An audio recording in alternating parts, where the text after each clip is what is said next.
মিলন হবে কত দিনে, মিলন হবে কত দিনে, আমার মনের মানুষের সনে, আমার মনের মানুষের সনে।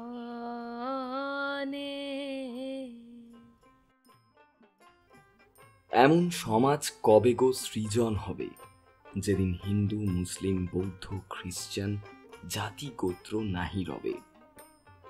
লালন ফকির, লালন সাঁই, লালন শাহ, মহাত্মা লালন ইত্যাদি বিভিন্ন নামে লালন আমাদের কাছে পরিচিত। কারো মতে তিনি ছিলেন একজন আধ্যাত্মিক বাউল সাধক, আবার কিছু মানুষের মতে তিনি মানবতার অন্তরালে সর্বেশ্বরবাদী সুফি সাধক, সমাজ সংস্কারক, আবার দার্শনিকও।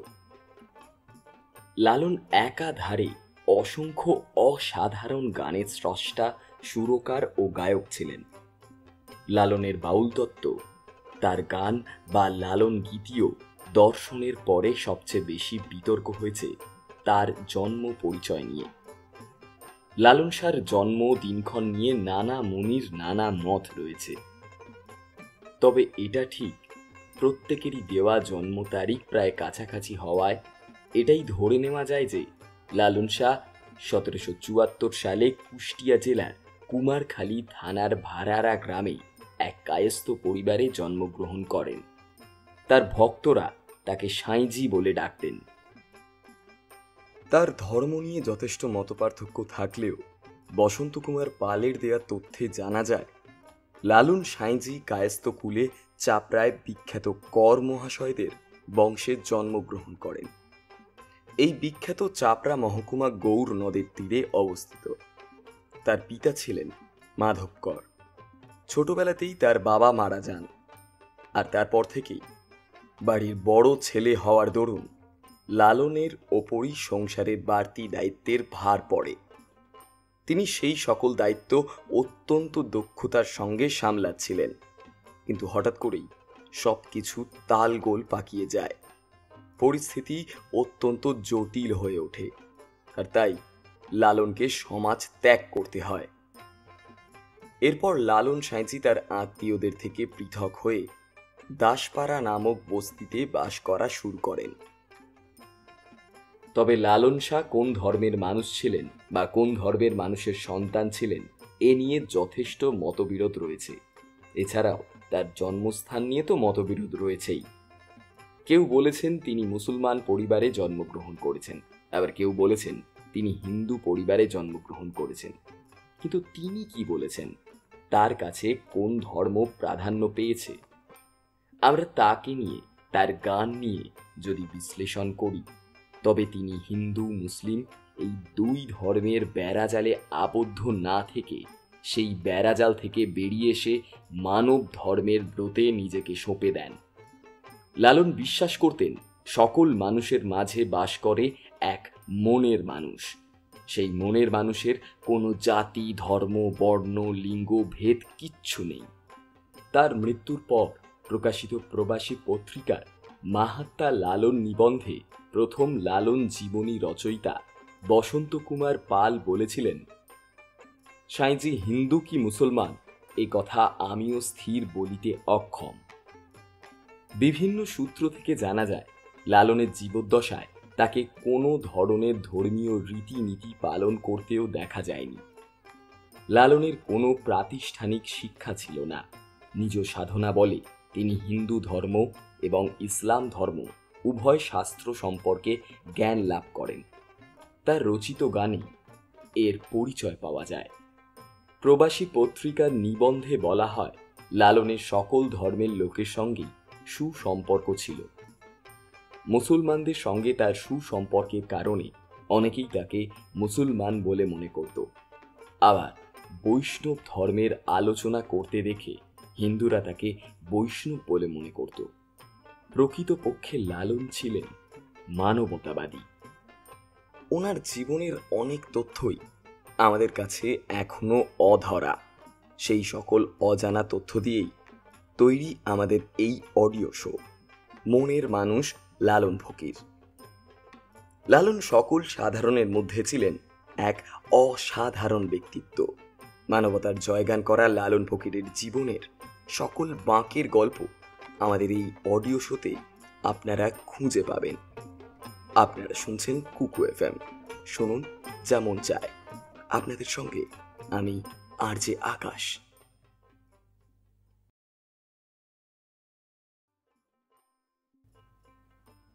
লালনের বেশ কিছু রচনাবলী ঘাঁটলে সেখান থেকেই ইঙ্গিত পাওয়া যায় যে তিনি ধর্ম, গোত্র, বর্ণ, সম্প্রদায় সম্পর্কে একেবারেই শ্রদ্ধাশীল ছিলেন না। তিনি মানুষে মানুষে ভেদাভেদের বিরোধী ছিলেন। ব্রিটিশ আমলে যখন হিন্দু ও মুসলিম সম্প্রদায়ের মধ্যে জাতিগত বিভেদ সংঘাত বাড়ছিল, তখন লালন এই সব কিছুর বিরুদ্ধে একজন প্রতিবাদী কণ্ঠস্বর হয়ে উঠেছিলেন।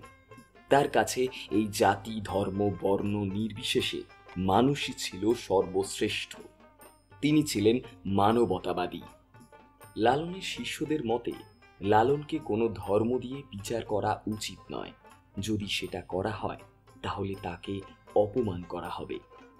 তিনি তার জীবদ্দশায় সব সময় মানুষকে এই ধর্ম, বর্ণ, জাতি, গোত্র এই সব কিছুর থেকে বেশি প্রাধান্য দিতেন। উনি নিজেকে সর্বক্ষেত্রে সর্বসময় মানুষ হিসেবেই পরিচয় দিয়ে এসেছেন। লালন শাহ তার নিজের সৃষ্টির মাধ্যমে সমাজের জাতিভেদ, উঁচু নিচু ধর্মীয় গোঁড়ামি, মেরুকরণের রাজনীতি ইত্যাদি আরও অনেক বিষয়ের বিরুদ্ধে মানুষের মধ্যে চেতনার বিকাশ ঘটাতে চেয়েছিলেন। অন্যায়ের বিরুদ্ধে তিনি সর্বক্ষেত্রে রুখে দাঁড়িয়েছিলেন। তিনি বলে গিয়েছিলেন, সত্যকে সবার ওপরে রাখার জন্য সত্যের ওপরে আর কারো স্থান হয় না। লালনের প্রাতিষ্ঠানিক কোনো শিক্ষা লাভ ছিল না। তিনি ছিলেন স্বশিক্ষিত মানুষ। তিনি নিজের জীবন দিয়ে শিক্ষাকে অনুভব করেছিলেন, আর সেটাই ছিল লালনের বিশেষত্ব। লালন আজীবন মানুষের ভালোর জন্য কথা বলে গেছেন। ওনার জ্ঞানের গভীরতা আমরা ওনার গান শুনলেই বুঝতে পারি। ওনার গানের প্রত্যেকটা লাইনের মধ্যে লুকিয়ে রয়েছে ওনার পাণ্ডিত্য। লালনকে যদি কখনো কেউ কিছু জিজ্ঞাসা করত বা ওনার কাছ থেকে কিছু জানতে চাইতো, তাহলে লালন সেই ব্যক্তিকে সেই প্রশ্নের উত্তর গানের মাধ্যমেই দিতেন। এটা থেকেই আমরা বুঝতে পারি গানের প্রতি ওনার ভালোবাসার কথা।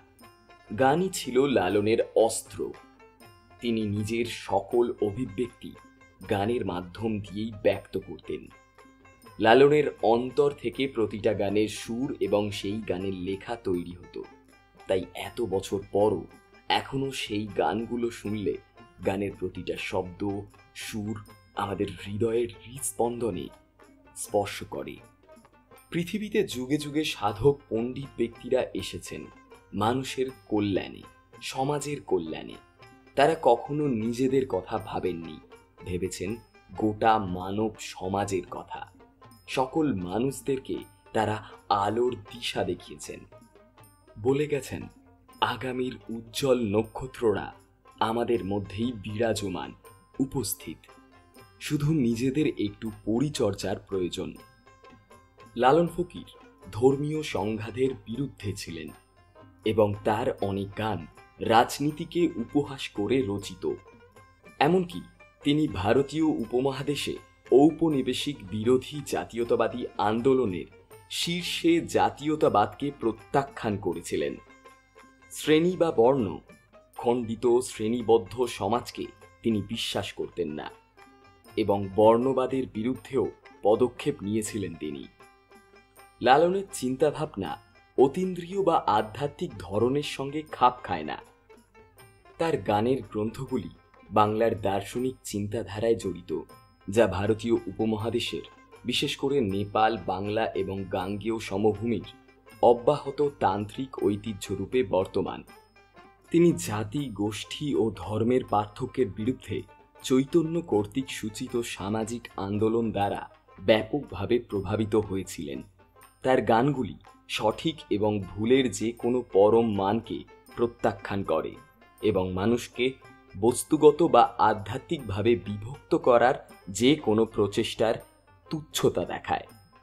লালন অসংখ্য গান ও কবিতা রচনা করেছেন যা তার দর্শন বর্ণনা করে। অনুমান করা হয় যে লালন প্রায় 2000 থেকে 10,000 গান রচনা করেছিলেন, যার মধ্যে প্রায় 800টি গানই সাধারণত প্রমাণিত বলে বিবেচিত হয়। লালন তার গানের কোনো লিখিত কপি রেখে যাননি, যা মৌখিকভাবে প্রেরণ করা হয়েছিল এবং শুধুমাত্র তার অনুসারী দ্বারাই প্রতিলিপি করা হয়েছিল। লালনের সময়কালে যাবতীয় নিপীড়ন, মানুষের প্রতিবাদহীনতা, ধর্মীয় গোঁড়ামি, কুসংস্কার, লোভ, আত্মকেন্দ্রিকতা সেদিনের সমাজ ও সমাজ বিকাশের সামনে বাধা হয়ে দাঁড়িয়েছিল। সমাজের নানান কুসংস্কারকে তিনি তার গানের মাধ্যমে করেছেন প্রশ্নবিদ্ধ। তিনি উপমহাদেশীয় ভক্তি এবং সুফিবাদের সামাজিক রূপান্তরমূলক ভূমিকাকে মূর্ত করেছেন।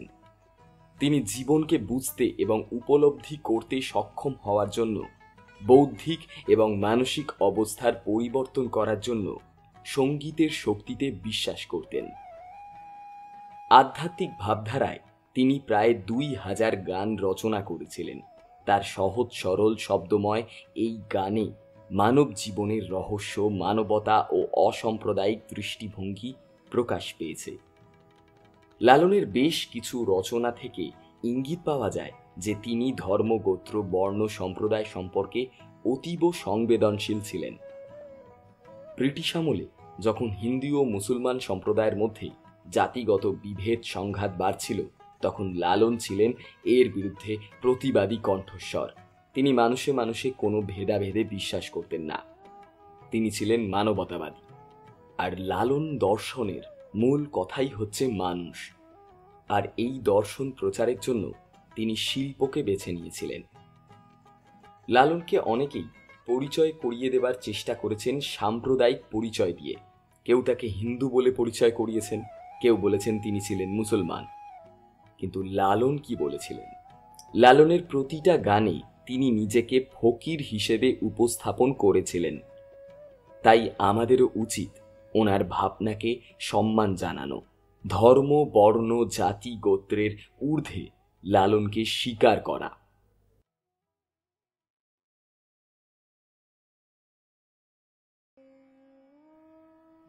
লালনকে শুধুমাত্র একজন বাউল গায়ক বা বাউল সম্রাট হিসেবেই গণ্য করা হয়, তা কিন্তু একেবারেই ঠিক কথা নয়।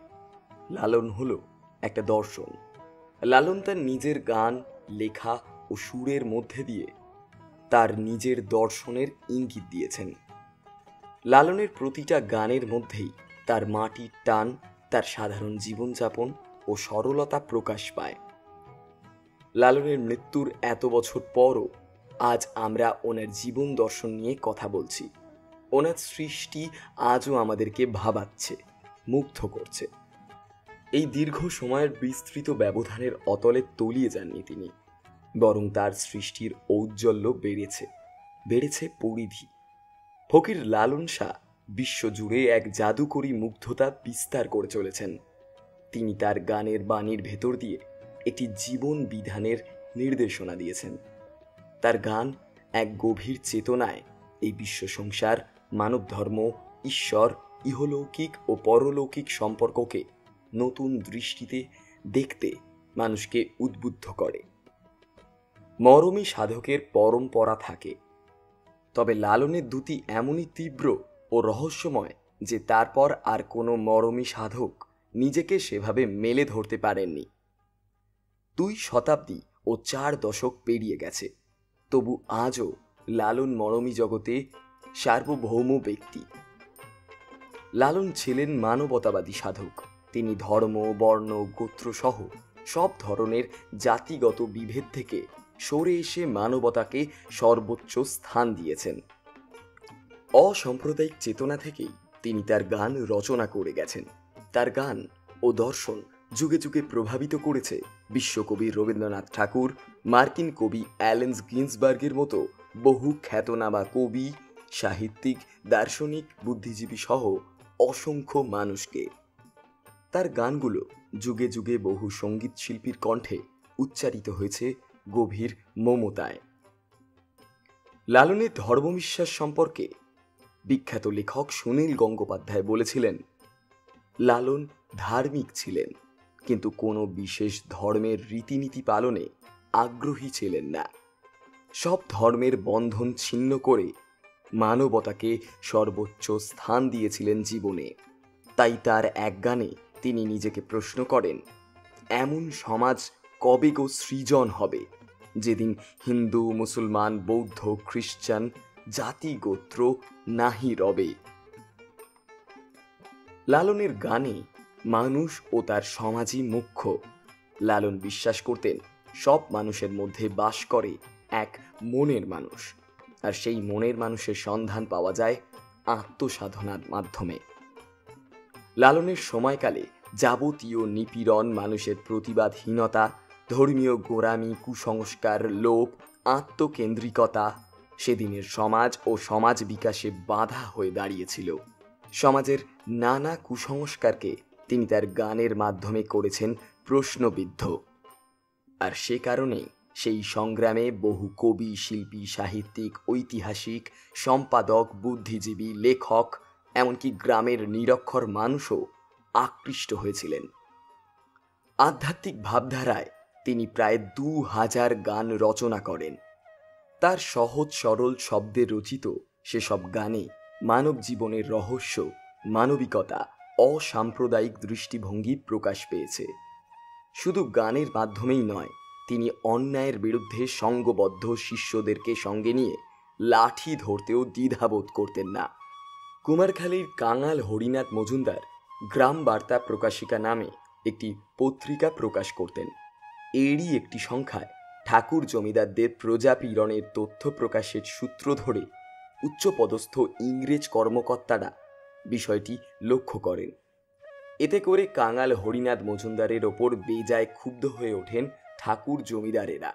তাকে শায়েস্তা করার উদ্দেশ্যে লাঠিয়াল বাহিনী পাঠালে লালন তার শিষ্যদেরকে নিয়ে জমিদারের সশস্ত্র লাঠিয়ালদের মোকাবিলা করেন এবং লাঠিয়াল বাহিনী পালিয়ে যায়। এরপর থেকেই কাঙাল হরিনাথ মজুমদারকে বিভিন্নভাবে রক্ষা করেন লালন ফকির। যে জাতির কারণে লালনকে সমাজ থেকে, পরিবার থেকে বিচ্যুত করা হয়েছিল, সেই জাতপাতের বিরুদ্ধে লালন গানের মাধ্যমে যুদ্ধ ঘোষণা করেন। তিনি তার গানে উল্লেখ করেছেন, জাত না গেলে পাইনে হরি, কি ছাড় জাতের গৌরব করি, ছুঁসনে বলিয়ে, লালন কয় জাত হাতে পেলে পুরাতাম আগুন দিয়ে। মধ্যযুগীয় কুসংস্কার আর ধর্মীয় গোঁড়ামির সেই অন্ধকারের সময় জাতকুলি প্রধান বিষয় ছিল। লালন মাঠে ঘাটে, পথে প্রান্তরে জাতপাত, ধর্মীয় গোঁড়ামির ঊর্ধ্বে উঠে মানুষের ভেতরের মানুষকে জাগানোর জন্য গান গেয়েছেন। মানবতাবাদী মতাদর্শ প্রদর্শন এবং প্রচার করার কারণে লালনের শিষ্যরা নানা রকম বিপদের মুখে পড়েছেনও। হিন্দু ও মুসলমান দুই ধর্মেরই উঁচু জাতের সমাজপতিরা তাদের বিপক্ষে অবস্থান নেয়। বিভিন্ন জায়গায় তারা বাউলদের মাথার চুল কেটে হাতের একতারা ভেঙে গুঁড়িয়ে দিয়েছে। তবুও বাউলরা তাদের আদর্শ থেকে পিছিয়ে যায়নি। বিশেষ করে লালনের মৃত্যুর পর বাউল নির্যাতনের সংখ্যা দিনে দিনে বাড়তে থাকে। লালনের শিক্ষায় শিক্ষিত শিষ্যরা লালনের দেখানো দর্শন ও আদর্শগত জায়গা থেকে কখনোই আপোস করেনি। লালন ছিলেন সেই সময়ের অসুস্থ সমাজের অব্যর্থ ওষুধ। বিশ্বকবি রবীন্দ্রনাথ ঠাকুর লালনের মৃত্যুর 2 বছর পর তার আখড়া বাড়িতে যান এবং লালনের দর্শনে প্রভাবিত হয়ে 150টিরও বেশি গান রচনা করেন এবং তার বিভিন্ন বক্তৃতা ও রচনায় তিনি লালনের প্রসঙ্গ উল্লেখ করেন। লালনের মানবতাবাদী দর্শনে প্রভাবিত হয়েছিলেন সাম্যবাদী কবি কাজী নজরুল ইসলাম।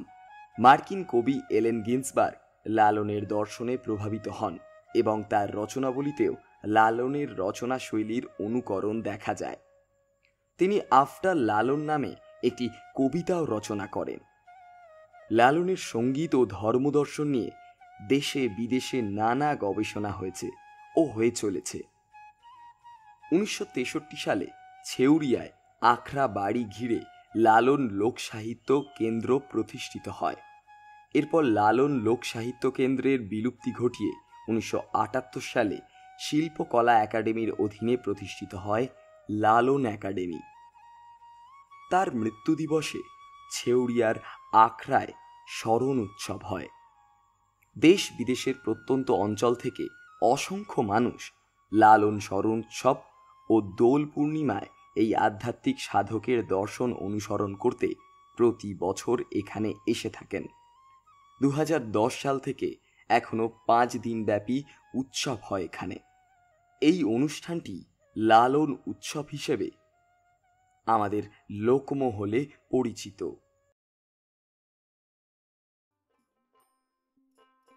লালন জন্মগ্রহণ করেন 1774 সালের 17ই অক্টোবর, ইংরেজিতে 1890 সাল। ওনার জন্ম তারিখ সম্পর্কে সঠিক কোনো তথ্য পাওয়া যায়নি। ওনার জন্ম তারিখ কি, ওনার ধর্ম কি, এই সব কিছুই বড্ড বিতর্কিত। তবে ওনার জন্ম তারিখ সম্পর্কে সকল তথ্য কাছাকাছি হওয়ায় আমরা 1774 সালকেই ধরে নিতে পারি। লালন ছিলেন বহুমুখী প্রতিভার অধিকারী একজন বাঙালি। তিনি ছিলেন একজন মানবতাবাদী সাধক, যিনি ধর্ম, বর্ণ, গোত্র সহ সকল প্রকার জাতিগত বিভেদ থেকে সরে এসে মানবতাকে সর্বোচ্চ স্থান দিয়েছেন। লালন যেই সময় জন্মগ্রহণ করেছিলেন সেই সময়টা ছিল অর্থসামাজিক রাজনৈতিকভাবে বাংলার ইতিহাসের একটা যুগের পরিবর্তনের সময়, যেমনটা হয়েছিল ঠিক 500 বছর আগে তুর্কি আক্রমণের সময়। 1757 সালে পলাশীর যুদ্ধে সিরাজউদ্দৌলার পরাজয় এবং তারপর 1764 সালে বক্সারের যুদ্ধের মাধ্যমে বাংলার নবাবী আমলের অবসান ঘটে। শুরু হয় ঔপনিবেশিক যুগ। এই আবহের মধ্যেই লালন জন্মগ্রহণ করলেন খুব সাধারণ একটি বাঙালি পরিবারের মধ্যে।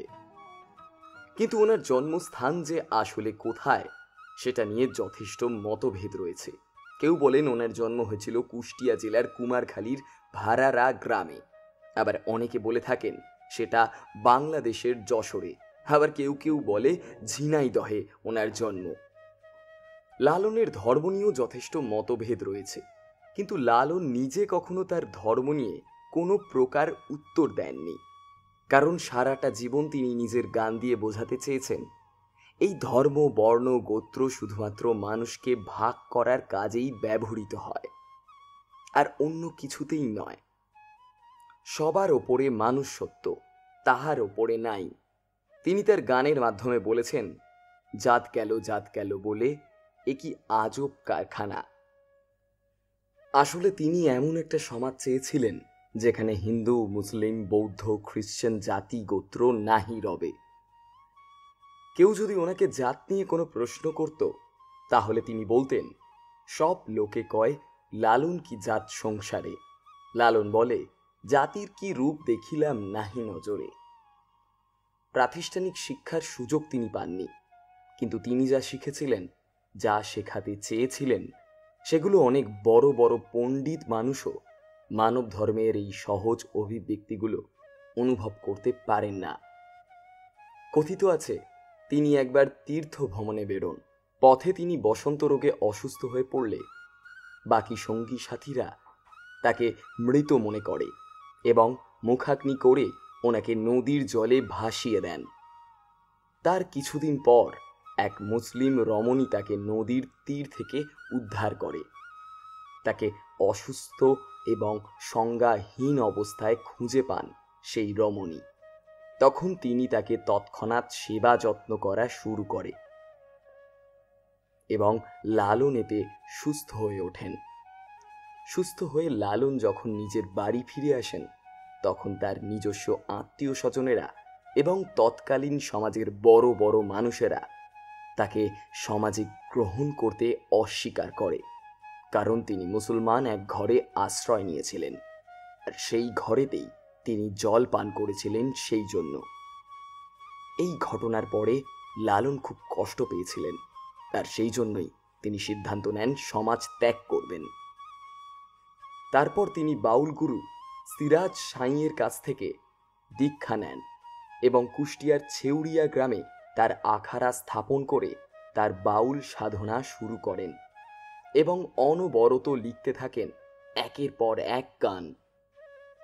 সেই গানের মধ্যে থাকে মানুষের ভেতর লুকিয়ে থাকা লোভ, ক্রোধ, কাম, মোহমুক্ত আসল মানবতাবাদী বার্তা। তার সঙ্গেই থাকে জাত পাত ধর্ম বর্ণ নির্বিশেষে প্রকৃত মানুষ হিসেবে বাঁচার বাণী। লালন ছিলেন একজন দার্শনিক। তার নিজস্ব দর্শনের দ্বারা তিনি বিশ্বের বহু মানুষকে আকৃষ্ট করেছিলেন।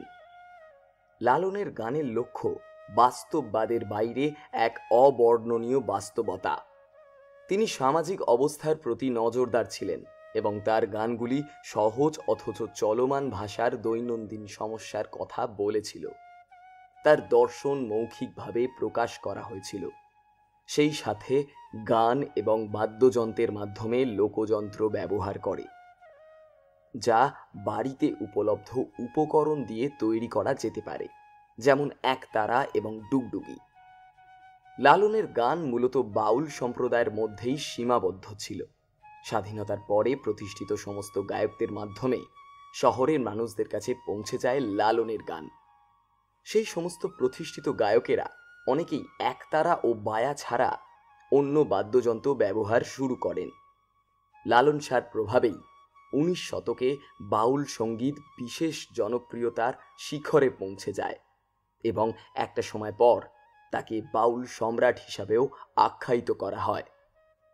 চলচ্চিত্র এবং সাহিত্য জগতে লালনের প্রভাব দিনে দিনে বাড়তে থাকে। বেশি সংখ্যক মানুষ আগ্রহ দেখাতে থাকে লালন সম্বন্ধে জানার জন্য। সাহিত্য, চলচ্চিত্র, টেলিভিশন, নাটক এবং থিয়েটারে লালনকে নিয়ে কাজ করা শুরু হয়। লালনের প্রথম বায়োপিক লালন ফকির 1973 সালে বাংলাদেশের সৈয়দ হাসান ইমাম দ্বারা পরিচালিত হয়। এছাড়াও শক্তি চ্যাটার্জি পরিচালিত একটি বাংলা ভাষার জীবনীমূলক নাটক চলচ্চিত্র লালন ফকির 1978 সালে মুক্তিপ্রাপ্ত হয় এবং লালন চরিত্রে অভিনয় করেছিলেন অসীম কুমার। রণজিৎ কুমার লালন সম্পর্কে সেনা বাউল রাজারাম নামে একটি উপন্যাস রচনা করেন। পরেশ ভট্টাচার্য রচনা করেন বাউল রাজার প্রেম নামে একটি উপন্যাস। বিখ্যাত সাহিত্যিক সুনীল গঙ্গোপাধ্যায় লালনের জীবনী নিয়ে রচনা করেন মনের মানুষ উপন্যাস। এই উপন্যাসে কোনো নির্ভরযোগ্য সূত্রকে মাথায় রেখেই লালনকে হিন্দু কায়স্থ হিসেবে চিহ্নিত করা হয়েছিল। এই উপন্যাসের লালনের নাম দেয়া হয়েছিল লালন চন্দ্র কর। রবীন্দ্রনাথ ঠাকুরের বিখ্যাত উপন্যাস গোরা শুরু হয়েছে লালনের গান খাঁচার ভিতর অচিন পাখি কেমনে আসে যায় দিয়ে। 1936 সালে সুনির্বল বসু লালন ফকিরের ভিটে নামে একটি ছোট গল্প রচনা করেন। বাংলাদেশের শওকত ওসমান 1964 সালে রচনা করেন দুই মুসাফির নামের একটি ছোট গল্প। এছাড়াও 2010 সালে সুনীল গঙ্গোপাধ্যায়ের উপন্যাস অবলম্বনে পরিচালক গৌতম ঘোষ মনের মানুষ নামে একটি চলচ্চিত্র নির্মাণ করে, যা 2010 সালের 41তম ভারতীয় চলচ্চিত্র উৎসবে সেরা চলচ্চিত্রের পুরস্কার লাভ করে। প্রসেনজিৎ চট্টোপাধ্যায় লালনের ভূমিকায় এই চলচ্চিত্রে অভিনয় করে সকলকে মুগ্ধ করে দিয়েছিলেন। এই চলচ্চিত্রটি 58তম ভারতীয় জাতীয় সংহতি সম্পর্কিত সেরা ফিচার ফিল্ম পুরস্কারও জিতে নেয়।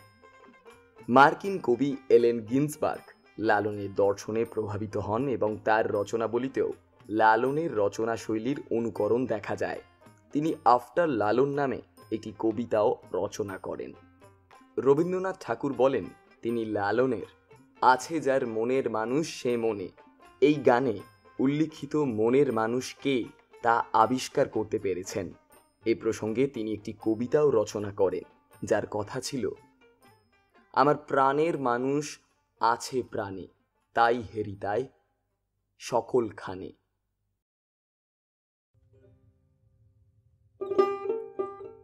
রেনেসাঁস কথার আক্ষরিক অর্থ হল আধ্যাত্মিক পুনর্জন্ম। এর ফলে বাংলার মধ্যযুগের অবসান এবং আধুনিক যুগের সূচনা ঘটে। 19 শতকে বাঙালি সমাজে রেনেসাঁ এসেছিল কিনা, তার স্বরূপ কেমন ছিল, এইসব তথ্যই অধরা।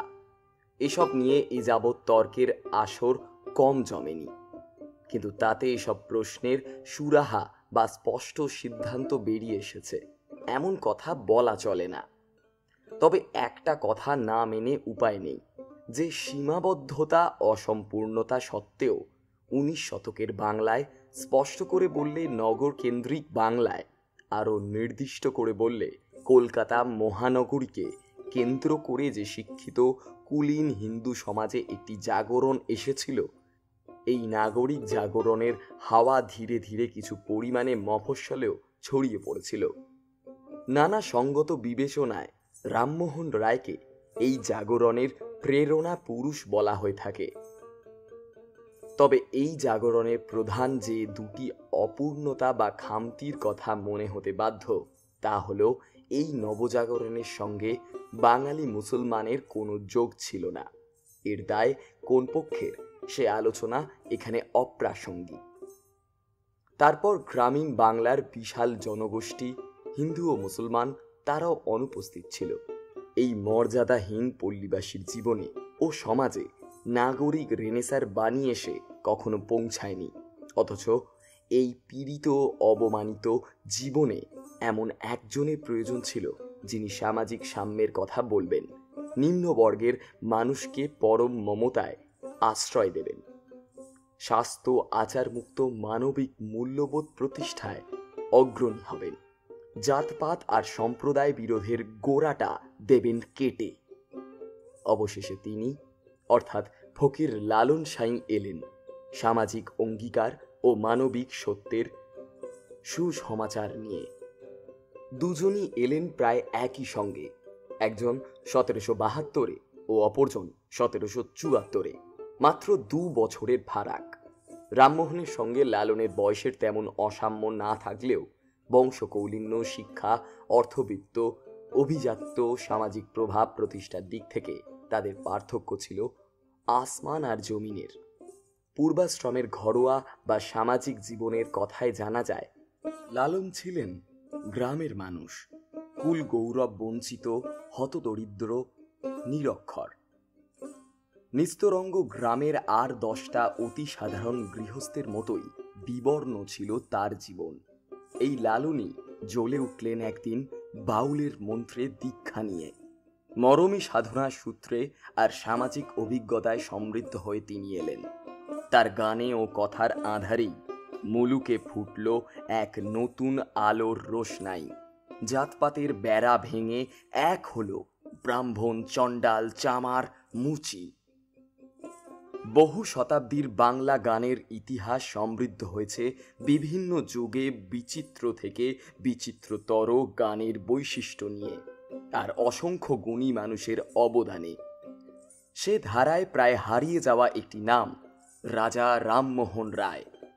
তিনি একাধারে বাংলার নবজাগরণের অগ্রদূত, বহু ভাষাবিদ, চিন্তাবিদ, সমাজ সংস্কারক, ধর্ম সংস্কারক, প্রতিষ্ঠিত রাজকর্মচারী, ইউরোপে ভারতের রাজদূত এবং এমনই নানা পরিচয়ের আড়ালে হারিয়ে যাওয়া একজন কৃতি গীতিকার ও সুরকার। রামমোহন কবে গান শিখলেন, সারা জীবনে কটি গান লিখলেন, কিভাবে সেসবের সুর সংরক্ষিত হয়েছে, এসবের নানা প্রশ্নে বাঙালি কৌতূহলী হতেই পারেন। তিনি স্বপ্ন দেখেছিলেন আধুনিক এক ভারতের, দেশের মানুষকে অতীতমুখী মধ্যযুগীয় মানসিকতার গণ্ডি থেকে বের করে এনে এক নতুন যুগের জীবন দর্শনের আলো দেখানোই ছিল তার উদ্দেশ্য। গভীর ইতিহাস চেতনা, দৃঢ়তা আর ঈশ্বর বিশ্বাস তার জীবন সংগ্রামে বারবার প্রকাশ পেয়েছে। একসময় হিন্দু মুসলমান উভয় সম্প্রদায়ের গোঁড়া, ধর্মান্ধ, অসহিষ্ণু কিছু মানুষ তার প্রাণ নাশের চেষ্টাও করেছিল। সেজন্য তাকে কম হেনস্থাও হতে হয়নি। তবু চরম প্রতিকূলতার মধ্যেও মানুষকে ভালোবেসে বদ্ধ এই সমাজের মধ্যে আলোড়ন তুলে তিনি চেয়েছিলেন সমাজ ব্যবস্থার ক্ষতিকারক নানা দিক বদলে ফেলতে। তিনি রাজা রামমোহন রায়। রামমোহন ভারতবর্ষকে সতীদাহ প্রথার অভিশাপ থেকে মুক্ত করেছেন। লালন করতে চেয়েছেন সঙ্গীতের মাধ্যমে, কারণ লালন ছিলেন কবি, দার্শনিক ও অতীন্দ্রিয় ভাববাদী সাধক। লালন ছিলেন নৃভীতচারী বাউল সাধক, ঋষি, কবি ও দার্শনিক। তার কথার আড়ালে ছিল কথা। এটার নাম দর্শনের পরিভাষায় মেটা কথা। রূপক দিয়ে বোঝাতেন গভীর অর্থ, সাধারণ কথা দিয়ে ইঙ্গিত করতেন অসাধারণ কথার। লালন বাউল ছিলেন, সম্রাটও বটে, কিন্তু বাউল সাধনার ধারা ও ঐশ্বর্য বিকাশের পাশাপাশি তিনি মানুষের মুক্তির নিবেদিত প্রাণ ছিলেন। চণ্ডীদাস থেকে লালনের নিবেদনের ফারাক হল তিনি কেবলই নিবেদন করেন না, প্রশ্নও জারি রাখেন। সেই প্রশ্ন কাকে বিদ্ধ করল আর কাকে সত্যের মুখোমুখি দাঁড় করিয়ে দিল তা নিয়ে কোনো ভাবনা ছিল না লালনের। এখানেই তার ব্যতিক্রমিতা। 19 শতকে বাংলার নবজাগরণ বা রেনেসা সংগঠিত হয়। সেই নবজাগরণ হয়তো ইতালীয় নবজাগরণের আদলে হয়নি, হওয়ার কথাও নয়। ইতালীয় নবজাগরণ ছিল একটা স্বাধীন দেশের নবজাগরণ। বাংলা ছিল পরাধীন, আলাদা ভূগোল, আলাদা জনগোষ্ঠী, আলাদা সময়ে দাঁড়িয়ে যদি একই রকমের নবজাগরণ প্রত্যাশা করা হয় তাহলে সেটা হবে অবান্তর ও অযৌক্তিক। বঙ্গীয় নবজাগরণ যতটা ছিল ইতালীয়, তার চেয়ে অধিক ছিল ইউরোপীয় আদল সদৃশ। এ কারণে 19 শতকে বঙ্গে নবজাগরণ সংগঠিত হয়েছিল কিনা এ প্রশ্ন করার চেয়ে এটা বলা যৌক্তিক যে বঙ্গীয় নবজাগরণ কতটা সার্থক হয়েছিল। এখানেই আমাদের জিজ্ঞাসা, 19 শতকের নবজাগরণকে বঙ্গীয় নবজাগরণ বলা হলেও সেখানে কেন পূর্ববঙ্গের প্রতিনিধি স্থানীয় কেউ নেই? এই সময় লালন যে প্রশ্ন জারি রেখেছিলেন, একবিংশ শতাব্দীতে এসেও সেই রকম প্রশ্ন হাজির করার কেউ নেই বললেই চলে। লালন বলেছিলেন, জাত গেল বলে এ কি আজব কারখানা। লালন লেখাপড়া জানতেন না, এ কারণে গান লিখে রাখার প্রশ্নই ওঠে না। এমনকি লালন শিষ্যরাও তার সামান্য কয়েকটা গানই লিখে রেখেছিলেন, যা আমরা রবীন্দ্রনাথের সূত্রে পেয়েছি। 19 শতকের নবজাগরণে রামকৃষ্ণকে প্রতিনিধি স্থানীয় জ্ঞান করার পাশাপাশি মান্যতা দেয়া হলেও লালনের ঠাঁই হয়নি।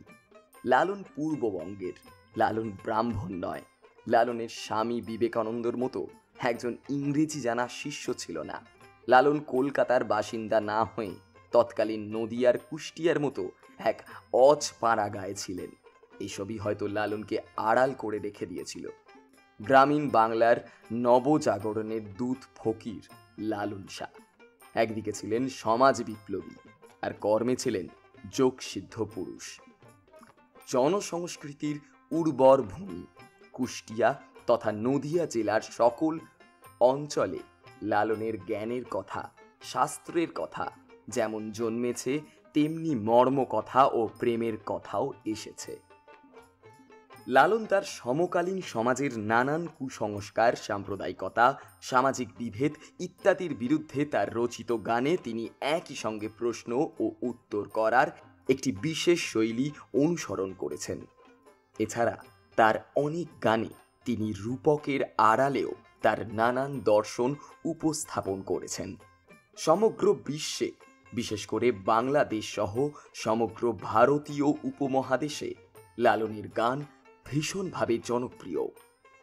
আধ্যাত্মবাদের সাধক লালন সাঁই। তার গান যুগ যুগ ধরে মরমী মানুষের আধ্যাত্মিক ক্ষুধা ও রস তৃষ্ণা মিটিয়ে আসছে। লালন ফকির এই বাউল সাধনার একটি দিক সৃষ্টি করেছেন লোক সংস্কৃতিতে। তার আধ্যাত্মিকতা ও মরমী মনোভাব দেশ ছাড়িয়ে আন্তর্জাতিক সাংস্কৃতিক অঙ্গনেও ব্যাপকতা লাভ করেছে। আশুতোষ ভট্টাচার্যের উক্তি, কুষ্টিয়া বাউলের লীলাভূমি। মানুষই ছিল লালনের মনোভূমির কেন্দ্রে। তাই মানব জীবন, মানব গুরু, মানব ভজনার কথা বারবার উঠে এসেছে তার গানে। মানুষ ভজলে সোনার মানুষ হবি।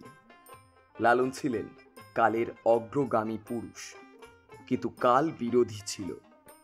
সমাজ মন তৈরি ছিল না তার কথা শোনা কিংবা তার তাৎপর্যতা বোঝার জন্য। তাই তাকে অনেক আঘাত সইতে হয়েছে। মনের মধ্যে কখনো বেদনা, কখনো হতাশা জেগেছে তার। তাই হাহাকার আর দীর্ঘশ্বাস মিশিয়ে গান রচনা করে গিয়েছিলেন তিনি।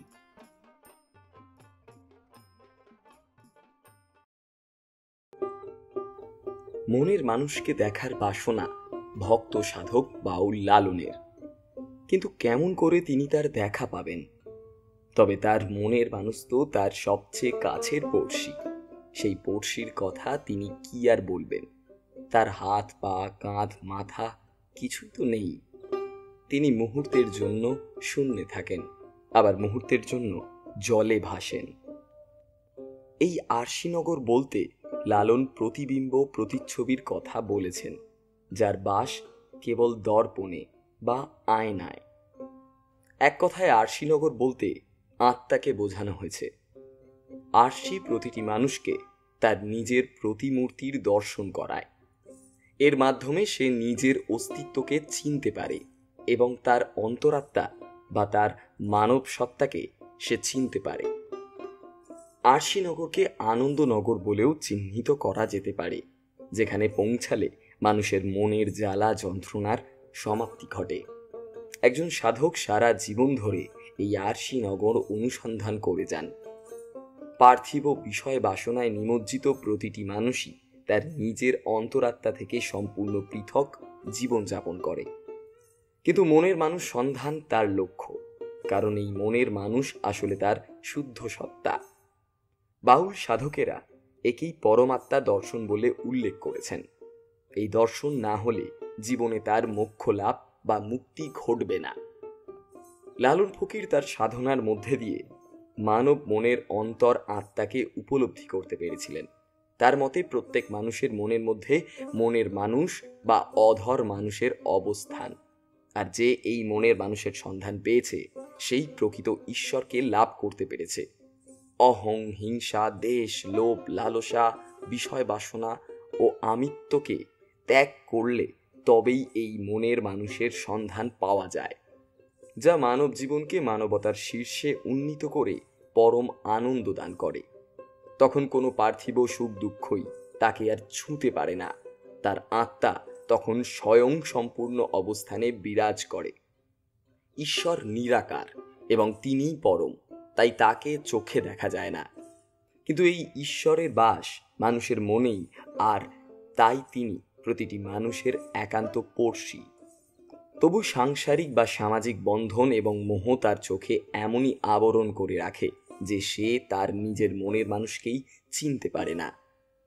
লালন যমযাতনা বলতে মানুষের জীবনে উপস্থিত পার্থিব সাংসারিক জ্বালা যন্ত্রণার কথা বলেছেন। এই যমযাতনা দূর হতে পারে যদি পার্থিব জগৎকে, অর্থাৎ পার্থিব সুখ দুঃখ ও বিষয় যন্ত্রণাকে দূরে ফেলে মানুষ আত্মশুদ্ধিতে মনোনিয়োগ করতে পারে। তখনই স্বর্গসুখ অনুভূত হয়। পরিবেশের যে কোনো বাধা ও দুঃখ কষ্টকে দূর করে অভীষ্ট লক্ষ্যে স্থির থাকতে সাহায্য করে। রূপ আর স্বরূপের যে ব্যঞ্জনা বাউল সমাজে রয়েছে তা আমাদের মতো সাধারণ মানুষের পক্ষে বুঝে ওঠা কঠিন। রূপ স্বরূপের খেলাটা চলে আত্মা আর পরমাত্মার মধ্যে। আত্মা পবিত্র, অবিনশ্বর। পৃথিবীর কোনো কিছুই তাকে স্পর্শ করে না বলেই জনশ্রুতি। আত্মতত্ত্বের সন্ধান পাওয়া বা আত্মদর্শন হওয়া খুব সহজসাধ্য নয়। কেবল মনে নিষ্ঠা হলে মিলবে তারই ঠিকানা। কিন্তু মানুষ ধর্মগ্রন্থের মধ্যেই কেবল ঈশ্বরকে খোঁজে। নিজেকে যথার্থ রূপে চেনা তার আর হয়ে ওঠে না। আপন ঘর না বুঝে বাইরে খুঁজে তারা আসলে ধাঁধায় পড়ে যায়। তাদের সত্যদৃষ্টি আচ্ছন্ন হয়ে যায়। সম্পদ বাসনা বা স্বার্থপরতা ত্যাগ না করলে মনের মানুষ বা পরম পুরুষের সন্ধান পাওয়া যায় না। আত্মনিবেদন আর নিজের আত্মার অনুসন্ধান অথবা নিজের পরমাত্মার অনুসন্ধানের ব্যর্থতায় মনের মানুষের খোঁজ পাওয়া হয়ে ওঠে না জীবনে। এছাড়াও মানুষের মনের অজ্ঞানতাকেও অগাধ পানি কথাটির দ্বারা বোঝানো হয়েছে এই অজ্ঞানতা ঈশ্বরের সঙ্গে সাক্ষাৎ করতে দেয় না, আর এই ব্যর্থতাই পড়শি বা ঈশ্বরের সঙ্গে সাধকের লক্ষ যোজন ফাঁক বা বিরাট দূরত্ব তৈরি করে দেয়। ঈশ্বর চিরকাল ধরেই বিশ্বব্যাপী, আমাদের অত্যন্ত নিকটে, আমাদের হৃদয়ে তার অবস্থান। তা সত্ত্বেও তিনি বিষয়ী মানুষের পার্থিব বাসনার পর্দার আড়ালেই চিরকাল ঢাকা পড়ে যান। তাই একই জায়গায় বসবাস করলেও উভয়ের মধ্যে রয়ে যায় লক্ষ যোজনের দূরত্ব। মানুষ হয়ে জন্মালেই মানুষ হওয়া যায় না। মানুষ হতে গেলে জীবনে বহু গুণাবলীর অধিকারী হতে হয়। মনুষ্যত্ব বোধ বা মানবিক গুণাবলী মানুষ হওয়ার প্রথম শর্ত। ধর্ম, বর্ণ, জাতপাত, গোত্রের অনেক ওপরে মানুষ ও মনুষ্যত্বের অবস্থান। এখানে প্রেম, ভালোবাসা, সাম্য, মানবিকতা, চির শান্তি, কল্যাণ ও মঙ্গলের প্রধান উৎস হয়ে উঠেছে। আর এই জন্যই মানুষ হওয়ার জন্য মানুষের সন্ধান পেতে গেলে মনুষ্যত্বের রূপ, রস, গন্ধ আস্বাদন করতে হলে এই জীবনে সত্য, সুন্দর, মানবিক পথে চলতে হয়। লালন ফকিরের একটা গানের কথা সুর আমরা প্রায় সবাই জানি। বাড়ির কাছে আছে এক আরশিনগর, কিন্তু সেখানে কজন যায়, কজনই বা খোঁজে আরশিতে তার নিজের মুখ। লালনের গানে আরশিনগর ছিল মনের মানুষের ঘর বাড়ি। বহুকাল ধরে যুগে যুগে মানুষ তাদের মনের মানুষের কামনা করে আসছে। কবি সাহিত্যিকেরা মনের মানুষ নিয়ে তাই তো লিখে গেছে হাজারো উপাখ্যান। রবীন্দ্রনাথ যেমন লিখেছেন, আয় আরেকটি বার, আয় রে সখা, প্রাণের মাঝে আয়। লালন তার গানে বলেছেন, মিলন হবে কতদিনে আমার মনের মানুষেরও সনে। এই লাইনগুলো আমাদের বলে দিচ্ছে মনের মানুষকে খুঁজে পেতে সব সময় মরিয়া হয়ে থাকে মানুষ। কিন্তু এই পরম ঈশ্বরের সাক্ষাৎ পাওয়া বিষয়ী লোকের পক্ষে কিছুতেই সম্ভব নয়, কারণ যাকে বহু সন্ধানেও পাওয়া মোটেও সহজ নয়, সেই পরম ঈশ্বর বা মানুষকে লাভ করতে গেলে সম্পূর্ণরূপে বিষয় বাসনার চিন্তা শূন্য হতে হয়। বাসনামুক্ত হয়ে নিজের মনকে শুদ্ধ করাই এই অগাধ পানিকে অতিক্রমের একমাত্র উপায়। কেবলমাত্র বাসনামুক্ত হওয়া, অনুসন্ধানের মাধ্যমেই সেই নিরাকার পরম, যা আসলে পরম প্রেমিক বা পরম মানুষ, তার নাগাল পাওয়া সম্ভব। প্রকৃতির নিয়ম অনুযায়ী মানুষ যেমন একে অপরের প্রেমে পড়ে, ঠিক তেমনি অন্য প্রাণীরাও তাদের জীবন সঙ্গী খুঁজে নেয়। একদল মানুষের বিশ্বাস তাদের ভালোবাসার মানুষটিকে সৃষ্টিকর্তা শুরু থেকেই তাদের জন্য পুনর্নির্ধারিত করে পাঠিয়েছে। অবাক হলেও সত্যি, বহু আগে থেকে প্রায় প্রতিটি সমাজের মানুষেরা এমন বিশ্বাস লালন করে এসেছে। মানব জীবনের আশা কখনো শেষ হয় না, শেষ হয় না। আশাহীন জীবন মরুভূমির মতো। বরং কোনো কারণে কোনো একটি আশা সত্যি না হলে, পূরণ না হলে আমরা হয়তো কিছুদিনের জন্য ভেঙে পড়ি, হতাশায় ভুগি, হতাশা কাটিয়ে উঠি, কিন্তু আশা করা কখনোই ছেড়ে দিই না। আমরা আবারও আরেকটি স্বপ্ন দেখতে শুরু করি, আমাদের মনে আরও আশা জাগতে শুরু করে। মানুষ স্বপ্ন ছাড়া, আশা ছাড়া বাঁচতে পারে না। পাগলেরও স্বপ্ন থাকে, তবে সেগুলো এলোমেলো। সুস্থ স্বাভাবিক মানুষের স্বপ্ন থাকে গোছানো। আমাদের সবার জীবনেই অনেক স্বপ্ন আছে, মনে অনেক আশা আছে। সব স্বপ্ন হয়তো সত্যি হয় না, তখন আমরা মন খারাপ করে বসে থাকি। এই যে স্বপ্ন, আশা, এই সব কিছু পেরিয়ে যেতে পারলে তবেই তো আমরা আমাদের নিজের মনের মানুষের খোঁজ পাব। দুর্বল মনের মানুষ হয়তো মনে মনে ভাবে, আর দেখব না স্বপ্ন, আশা আর করব না। স্বপ্ন দেখা কমতে থাকে হয়তো, কিন্তু একেবারে শেষ হয় না। স্বপ্ন দেখা শেষ হবার নয়, কারণ যখনই আমরা মনে মনে ভাবতে বসি যে আমাদের মনের মানুষের খোঁজ করতে হবে, সেখানেও তো আমাদের একটা আকাঙ্ক্ষা থেকে যায়, তাই না? তাই আর মনের মানুষের খোঁজ পাওয়া হয়ে ওঠে না। কষ্টে ভেঙে চুরে যাওয়া মানুষটাও ভাবে যে তার কোনো আশা নেই। সত্যি হলো, কাঙ্ক্ষিত স্বপ্নের কাছে পৌঁছাবার জন্য মনের কোনো এক কোণায় একটুখানি আশা তার থেকেই যায়। একজন কঠিন রোগে আক্রান্ত মৃত্যু পথযাত্রী, তার দুনিয়াতে সময় প্রায় শেষ, হয়তো সে বাঁচবে মাত্র 1 মাস। সেই মানুষটিও চোখে আশার আলো দেখতে পায়। তার চোখে আশার আলো দেখতে পাওয়া যায়, এটাই হলো আসল বাস্তব। আমরা বারবারই ভুলে যাই, ধর্ম বর্ণ নির্বিশেষে আমরা হলাম মানুষ। আর আমাদের এই ভুলে যাওয়ার ফলাফল আজ আমরা বিশ্বব্যাপী দেখতে পাচ্ছি। দেশে দেশে যুদ্ধ, নিজের দেশের নাগরিকদের ওপর অত্যাচার, সবই হচ্ছে এই ধর্মের নামে, জাতের নামে। কিছু মানুষ নিজেদের স্বার্থ উদ্ধারের জন্য ধর্মকে হাতিয়ার হিসাবে ব্যবহার করে চলেছে। আজ থেকে 243 বছর আগে লালনও মুখোমুখি হয়েছিলেন অসুস্থ সমাজ আর ধর্ম ব্যবসায়ীদের সঙ্গে, কিন্তু তিনি তার জীবদ্দশায় কখনো কোনো অন্যায়ের সঙ্গে আপোষ করেননি, করতে দেননি। কোনো জাতিবাদকে তিনি প্রশ্রয় দেননি। তিনি বলে গেছেন, মানুষ ভজলে সোনার মানুষ হবি। তিনি মানুষের ভেতরের মানুষকে বাঁচানোর জন্য জীবনভর যুদ্ধ করে গিয়েছেন। লালনের সেই যুদ্ধ এখনো অনবরত চলছে। আমি, আপনিও আমাদের মতো সকলকে একসঙ্গে এই মানবতার যুদ্ধ লড়তে হবে। এই লড়াই আমাদের সবার, আমাদের সকলের। লালন সেই কথাই তার জীবন দিয়ে বুঝিয়ে গেছেন।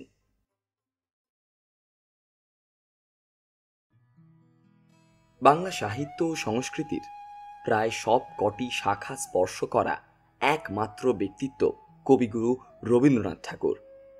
কবি, ঔপন্যাসিক, সঙ্গীত স্রষ্টা, নাট্যকার, চিত্রকর, গল্পকার, প্রাবন্ধিক ও দার্শনিক গুণে রবীন্দ্রনাথ ছিলেন এক আলো ঝলমল রবি। রবীন্দ্রনাথের সৃষ্টিকর্মে উঠে আসে মানুষের মুক্তির দর্শন। তিনি মনে করতেন, শুধু নিজের শান্তি বা নিজের আত্মার মুক্তির জন্য ধর্ম নয়, বরং মানুষের কল্যাণের জন্য যে সাধনা, তাই হলো আসল ধর্ম। রবীন্দ্রনাথের এই দর্শন চিন্তার সঙ্গে হুবহু মিল পাওয়া যায় সাধক লালন সাঁইয়ের, যার গানের বাণীতে উঠে এসেছে মানুষে মানুষে সম্প্রীতির কথা, অসাম্প্রদায়িক চেতনা, সৃষ্টিতত্ত্ব। রবীন্দ্রনাথ ঠাকুর ছিলেন লালন ফকিরের অন্ধ অনুসারী। রবীন্দ্রনাথ ও লালন নাম দুটি উচ্চারণ করার মধ্যে একটি বৈপরীত্য আছে, কিন্তু সমাজ পরিবর্তনের টানে এখন আমরা এমনভাবে এগিয়ে একটা জায়গায় এসেছি যে রবীন্দ্রনাথ ও লালন ফকির নাম দুটি এক নিঃশ্বাসে উচ্চারণ করতে পারছি। রবি ঠাকুরের অনেক গানেই লোকসুরের প্রভাব দেখা যায়। বিশেষত তার বাউল অঙ্গের অনেক গানেই বাউল গানের সুর ও তার ভাবের প্রভাব খুব প্রত্যক্ষভাবেই পরিলক্ষিত হয়।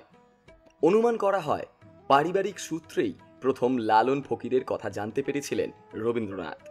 কারণ ঠাকুর পরিবারের কারো কারো সঙ্গে পরিচয় ছিল লালনের। তবে শিলাইদহের জমিদারি ভার গ্রহণের পর লালনের গানের সঙ্গে পরিচয় ঘটে রবীন্দ্রনাথের। শিলাইদহে থাকাকালীনই লালন ফকিরের গান সংগ্রহ করার উদ্যোগ নেন রবীন্দ্রনাথ ঠাকুর। রবীন্দ্রনাথ ঠাকুর লালন ফকিরের 20টি গান প্রকাশ করেছিলেন, যা প্রবাসী পত্রিকায় হারামণি বিভাগে প্রকাশিত হয়েছিল। তিনি অক্সফোর্ড বিশ্ববিদ্যালয়ে দেওয়া বক্তৃতায় লালনের খাঁচার ভিতর অচিন পাখি গানের ইংরেজি অনুবাদ বিদেশি শ্রোতাদের শুনিয়েছিলেন।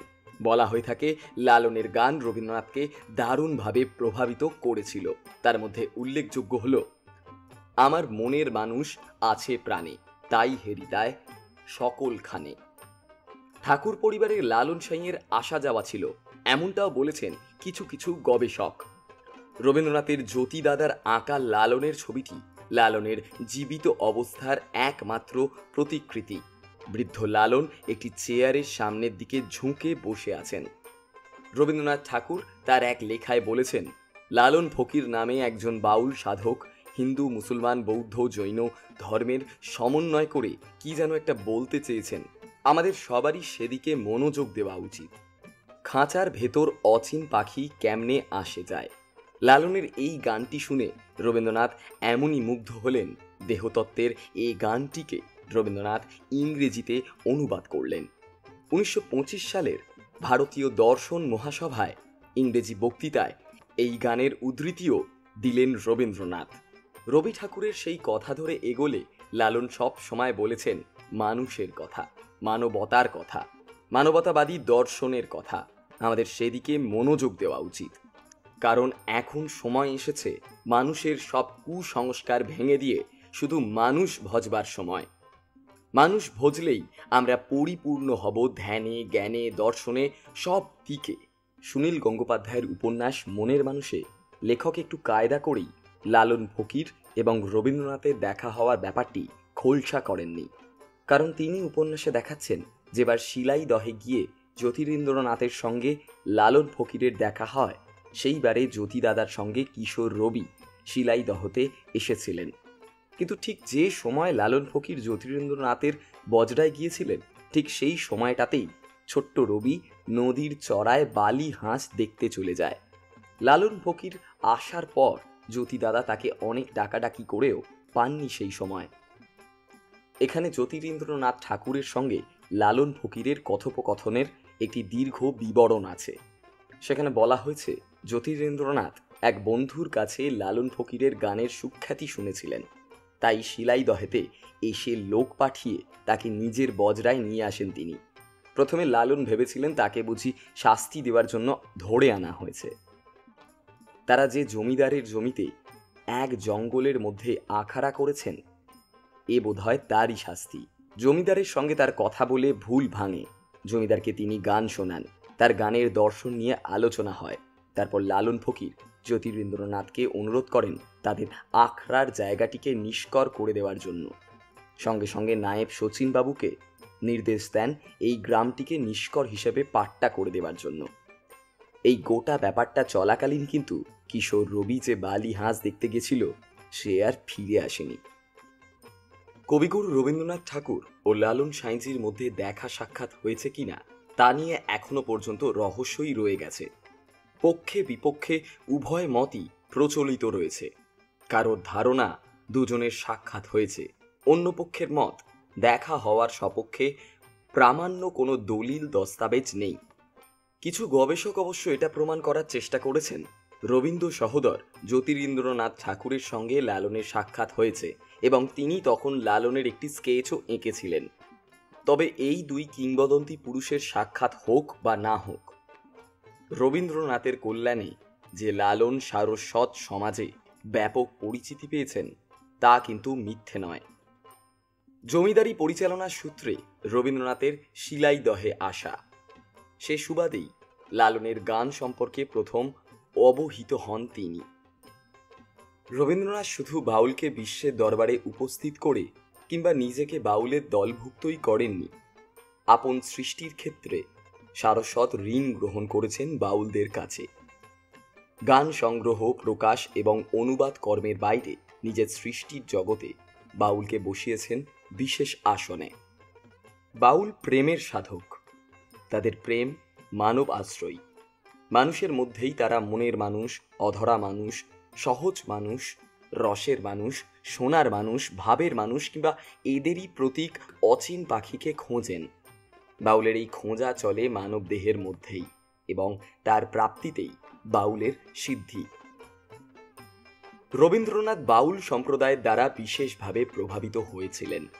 রবীন্দ্র বাউল চিন্তা ও মরমী ভাবনা তার জীবনী চেতনার অন্তর্গত বিষয় হিসেবে বিবেচিত। রবীন্দ্র ভাবনা, চিন্তা ও আলোচনায় বাউল প্রসঙ্গ নানাভাবে এসেছে।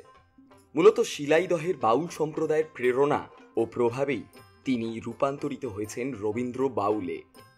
তার শিল্পকর্ম, পোশাক পরিচ্ছদ, ধর্মদর্শন, চিন্তায় বাউল ভাবের পরিচয় স্পষ্টভাবে প্রতিফলিত হয়েছে। অঞ্চল বিশেষে বাউল সম্প্রদায়ের ভাবধারা, তাদের আধার, তাদের গানকে তিনি তার প্রবন্ধে, নাটকে, নৃত্যে ও সর্বোপরি দার্শনিকতায় বারবার বিভিন্নভাবে ধরার চেষ্টা করেছিলেন। ৫৫ বছর বয়সে রবীন্দ্রনাথ বাউল গান নামে একটি প্রবন্ধ লেখেন। সেখানে এদেশে হিন্দু মুসলমানের বিরুদ্ধ ধারাকে যারা মেলাবার চেষ্টা করে গেছে, তেমন কয়েকটি নামের উল্লেখ করেছিলেন রবীন্দ্রনাথ। বিশ্বকবি রবীন্দ্রনাথ লালনের মৃত্যুর ২ বছর পর তার আখড়া বাড়িতে যান এবং লালনের দর্শনে প্রভাবিত হয়ে ১৫০টিরও বেশি গান রচনা করেন। বাউলের দর্শন ও ধর্মচিন্তার সঙ্গে গুরুদেবের অন্তরাত্মার যোগ ঘটেছিল এবং গুরুদেব তার জীবন দর্শন ও সৃষ্টির সঙ্গে বাউলদের ধর্ম সাধনা ও গানকে যুক্ত করেছিলেন। বাউলের মতো রবীন্দ্রনাথও বাহ্যিক সাম্প্রদায়িক ধর্মকে অগ্রাহ্য করে অন্তরের ধর্মকেই আপন বলে মনে করতেন। বাউলের ধর্ম নিজেকে জানার ধর্ম, সহজ মানুষের ধর্ম। রবীন্দ্রনাথের সঙ্গে লালন ফকিরের দেখা হয়েছিল কিনা এ নিয়ে নানা মতভেদ রয়েছে। তবে লালন গবেষক ডক্টর আবুল আহসান চৌধুরী তার এক বইতে লিখেছেন, রবীন্দ্রনাথের সঙ্গে লালনের দেখা হয়েছে কিনা এ নিয়ে লালনের প্রথম জীবনী লেখক বসন্ত কুমার পাল রবীন্দ্রনাথকে চিঠি দিয়ে জানতে চেয়েছিলেন লালনের সঙ্গে তার দেখা হয়েছিল কিনা। তখন রবীন্দ্রনাথ চিঠির উত্তরে বলেছিলেন তিনি ফকির সাহেবকে জানতেন, কিন্তু সেই স্মৃতি ধূসর। লালন ফকির বাংলার সঙ্গীত তথা সাহিত্যের ক্ষেত্রে আমাদের চেতনার জগতে এক বিস্তৃত স্থান অধিকার করে আছেন। বাউল দর্শনের সমস্ত রত্ন তিনি তার গানের মাধ্যমে যেভাবে সমগ্র উপমহাদেশ তথা বিশ্বের কাছে সহজ ভাষায় সহজ সুরে উপস্থাপন করেছেন এবং তা বাস্তবে সংস্কৃতির সাম্রাজ্যের পরিসীমাকে এতটাই আলোকিত করেছিল যে অ্যালেন গিন্সবার্গের মননেও লালন ফকিরের প্রবেশ ঘটেছিল। লালন ছিলেন একজন মানবতাবাদী, যিনি ধর্ম, বর্ণ, গোত্র সকল প্রকার জাতিগত বিভেদ থেকে সরে এসে মানবতাকে সর্বোচ্চ স্থান দিয়েছিলেন। অসাম্প্রদায়িক এই মনোভাব থেকেই তিনি তার গান রচনা করেছিলেন। লালন ফকিরের প্রায় সমস্ত গানেরই মর্মবস্তু বাউল সম্প্রদায়ের দার্শনিক বক্তব্যের ওপর নির্ভর করে গড়ে উঠেছে। তাই গোড়াতে বাউল সম্প্রদায়ের বিষয়ে কিছু আলোচনা আবশ্যক। বাউল সম্প্রদায়ের ভিত্তি ছিল সহজিয়া পন্থা, বাঙালি জীবনের প্রাচীন আধ্যাত্মিক বোধ বাউল দর্শন। বাউল গানের মধ্যে দিয়ে এর তত্ত্ব আমাদের হৃদয়ে মহাকালিক তরঙ্গের প্রতিধ্বনি তোলে। আমরা আধুনিক জীবনের তাড়না থেকে মুক্ত হই। সমকালীন অন্তঃসার শূন্যতা নিজেকে আর আড়াল করতে পারে না। আধুনিক শিক্ষিত মানুষের যাপিত জীবনের অসারতা প্রকট হয়ে ধরা পড়ে। সহজিয়া সাধনা মানুষের অন্তর থেকে সৃষ্টি, আর এই সাধনায় গতি সঞ্চার হয়েছে মধ্যযুগে, যার মহামিলন ক্ষেত্র ভারতবর্ষ। যুগে যুগে নানা ধর্ম ও মত সৃষ্টিও এখানেই। জ্ঞানপথ, যোগপথ, ভক্তিপথ ও কর্মপথ সহ সব পথেরই সন্ধান দিয়েছে ভারতবর্ষের সাধকেরা। এখানে শক্তির সঙ্গে জ্ঞানের, জ্ঞানের সঙ্গে ভক্তির ও ভক্তির সঙ্গে কর্মের অপূর্ব সমন্বয় ঘটেছে। বাংলাদেশও এর বাইরে নয়। চৈতন্যোত্তর কালে এখানে কয়েকটি ক্ষুদ্র ধর্ম সম্প্রদায়ের সৃষ্টি হয়। এর মধ্যে আউল, বাউল, সাঁই, দরবেশ, কর্তাভজা ও সহজিয়াকে প্রধান ধরা হয়। লৌকিক বাংলার সাংস্কৃতিক পুরোধা ব্যক্তিত্ব লালন সাঁই ছিলেন মূলত গ্রামীণ পরিবেশে বড় হয়ে ওঠা একজন মানুষ, আর সেখানে তার সাধনাও উপলব্ধির মাধ্যমে জাগরণের যে তরঙ্গ তুলেছিলেন তা বিস্ময়কর। তবে তার সমাজচিন্তা, মানবপ্রেম এবং মনুষ্যবোধের পরিচয় আজও উপেক্ষিত। এরপরও অতি নগরায়নের বিজ্ঞানমনস্ক পৃথিবীর গতিময় মানুষেরা লালনের কাছে নীতি স্বীকার করেছেন। দেশ বিদেশের প্রত্যন্ত অঞ্চল থেকে অসংখ্য মানুষ এই আধ্যাত্মিক সাধকের দর্শন অনুসরণ করতে আসছেন। গ্রামীণ জনপথে লালন ফকির লোকায়ত জীবনের প্রভাবে মানব সমাজের একাংশকে যে একীভূত করেছেন তা অতুলনীয়। মানুষকে বিভক্তির বেড়াজালে না জড়িয়ে শুধু মানুষ হিসেবে দেখার কারণেই হয়তো তিনি মানুষকে গুরুভাবে ভজতে বলেছেন, কারণ তাতেই লুকায়িত রয়েছে শাশ্বত প্রেমের অমীয় ধারা, মানব মুক্তি, যার ফল। বর্তমান যুগে তিনি মানুষকে দেখেছেন অবতার হিসেবে। বলেছেন, দিব্য জ্ঞানী না হলে কেউ তা জানতে পারে না।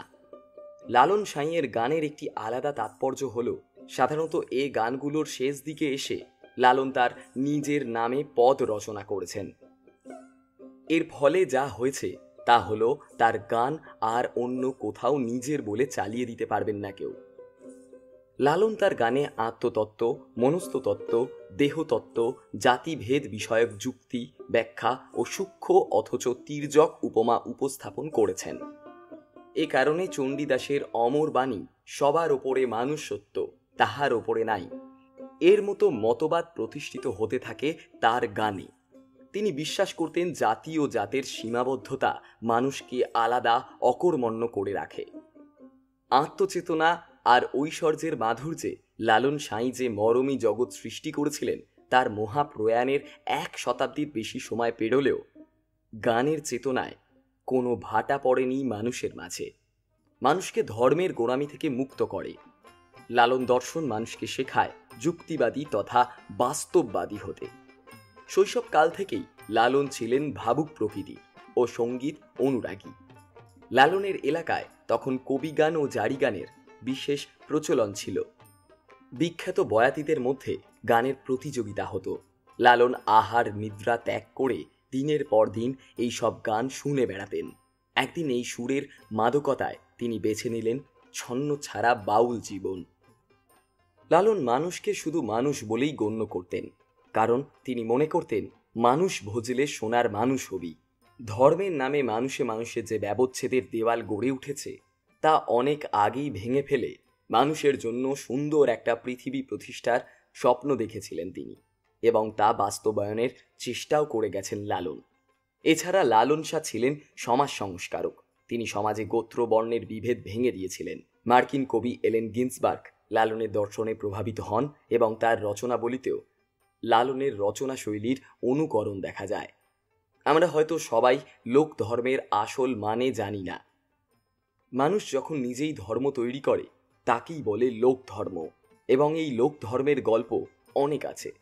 লোক ধর্ম মানুষের একটা আশ্রয়, বাঁচবার একটা প্রতীক। হিন্দু যাকে স্থান দেয়নি, মুসলমান যাকে স্থান দেয়নি, খ্রিস্টান যাকে স্থান দেয়নি, সে বাঁচবে কি নিয়ে?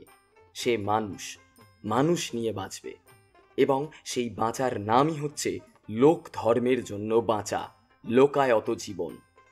লালন হচ্ছেন সেই লোকায়ত জীবনের সর্বশ্রেষ্ঠ প্রতীক, সর্বশ্রেষ্ঠ মানুষ, সর্বশ্রেষ্ঠ সাধক।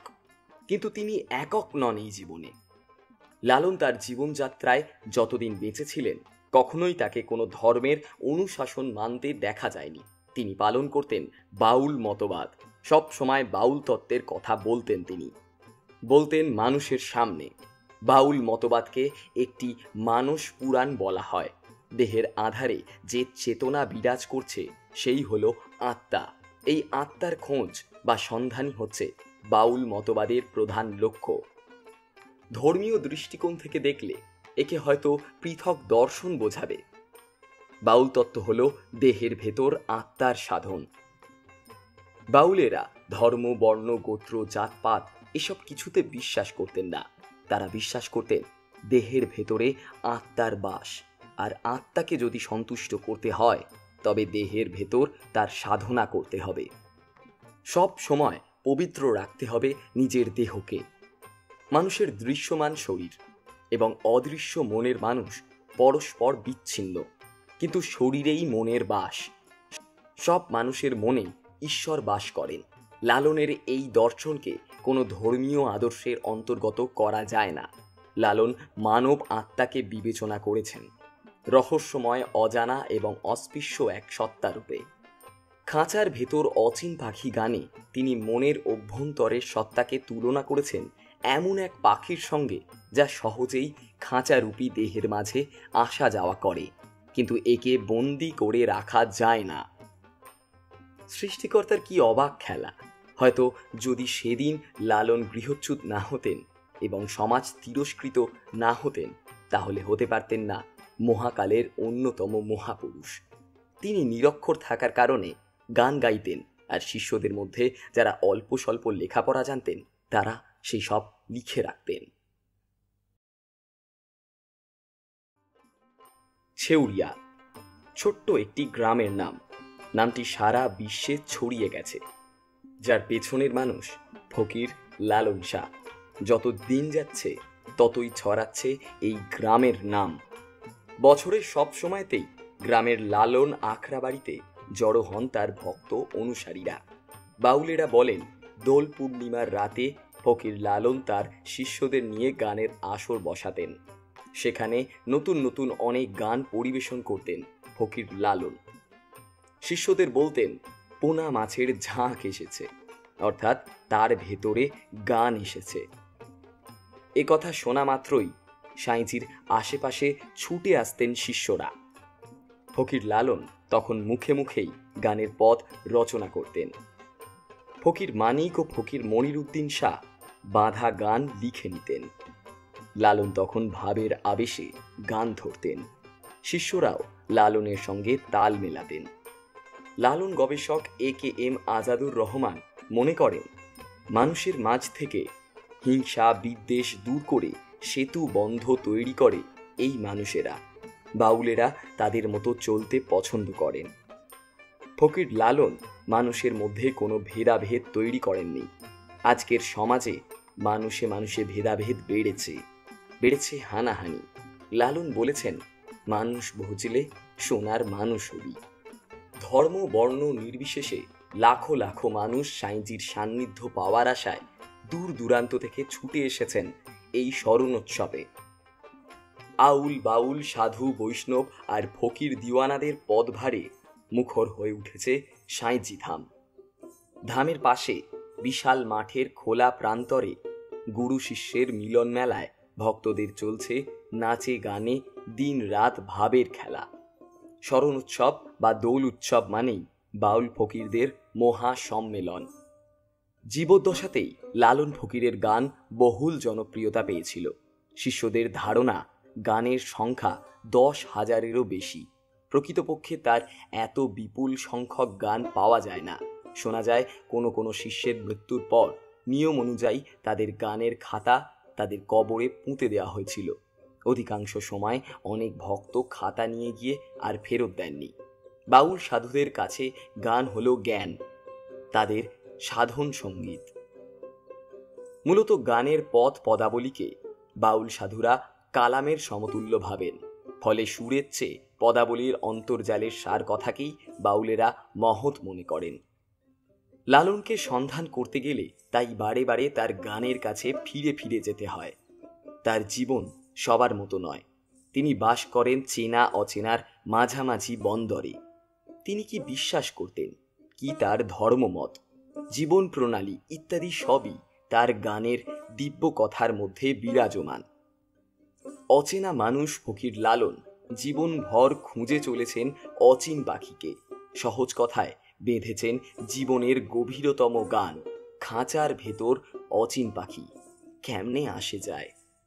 তার সহজাত কাব্যজ্ঞান এবং শব্দছন্দ এত উচ্চতর ছিল যে নেহাত সাদামাটা শব্দগুলো আন্তরিকভাবে উঠে আসতো তার গীতি কবিতায়।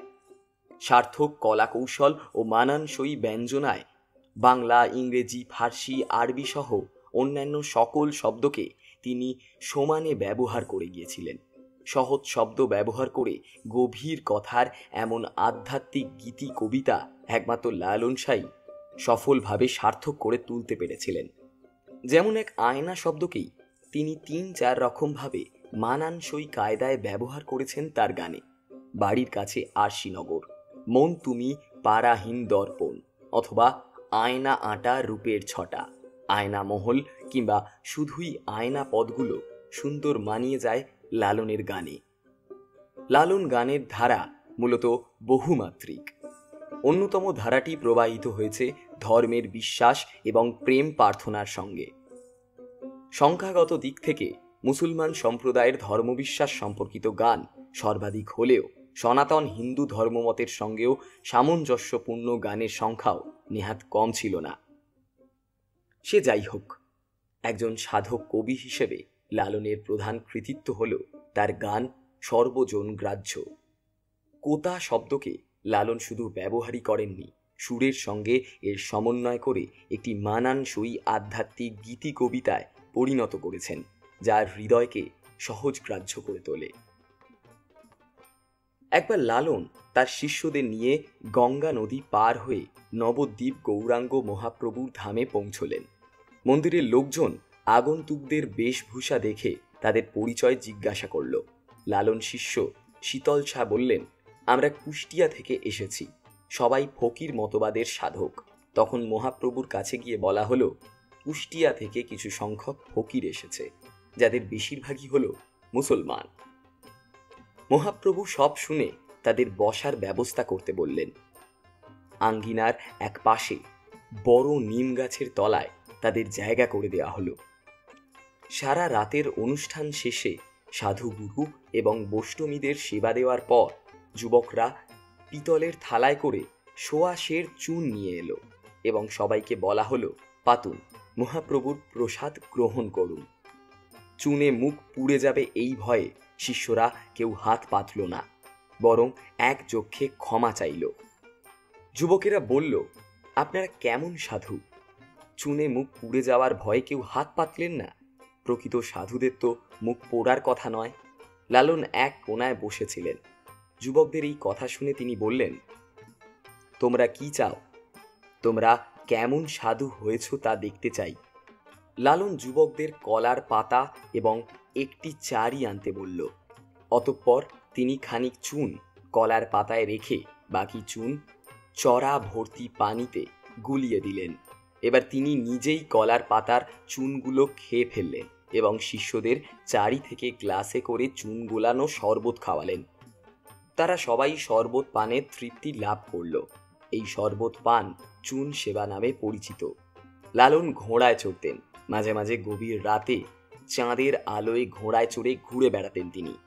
কোথায় নিরুদ্দেশ হয়ে যেতেন তা তার শিষ্যরা কেউ বলতে পারত না। লালনের ভাব শিষ্যরা বিশ্বাস করেন, শারীরিক প্রেম ভালোবাসার মধ্যে প্রকৃত শান্তি নেই। প্রকৃত শান্তি আছে স্বর্গীয় ভালোবাসায়।